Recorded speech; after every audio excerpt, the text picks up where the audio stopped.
My name is Stephanie Slater, and I've been training with David for a couple of years. So I'm actually, by trade, I'm a yoga and Pilates instructor, and I also do fitness training myself. So my training was I wasn't lifting as heavy as I am with David, so on my own.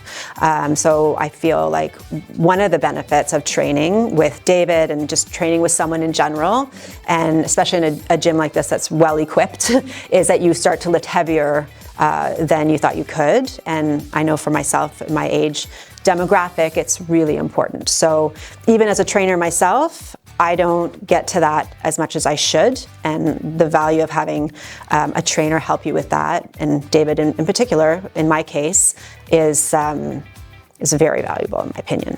I like David because, well, he's motivational. He's built up my strength, so we didn't start heavy right off the get-go. I think he's knowledgeable on that front, so he built me up to a certain level, and he knows what he's doing. I can tell he knows what he's doing, and he's not intimidating. So I think sometimes, especially for women, it can be a little bit intimidating being in a gym scenario, and he's not intimidating in my opinion. He's really friendly.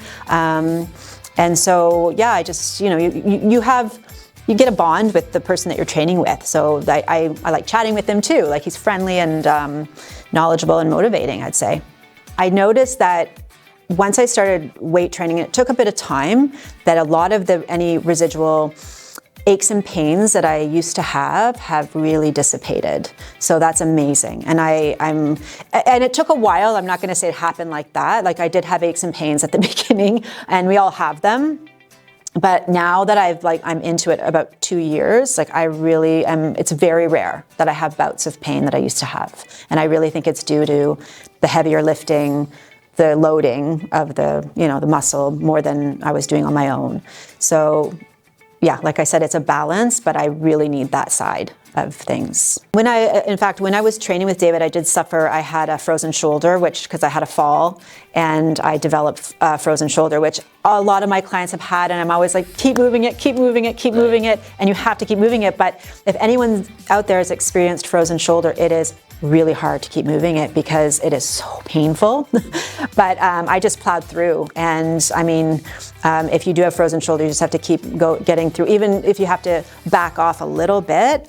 And that's what David was really good with that. Like, he pushed me a bit, but we were still able to do stuff, and I didn't lose too much strength, even though I had to build it back up after that. But now there's a lot of research about women lifting heavier and how beneficial it is for so many different reasons. So there's lots more research now about it. And then I would say just try a session and kind of get over that hump of being nervous or what have you. I think that sometimes you just have to get past that, and once you're past it, you're like, oh, why didn't I do this before?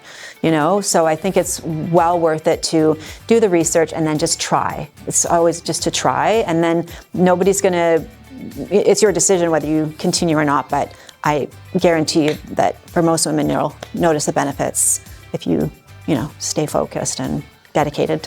For me, it's been, I'm not going to stop. That's all I can say. I know that it's been so beneficial for me, and I'm going to just keep going. And I feel a lot stronger, and it makes a huge difference in your quality of life.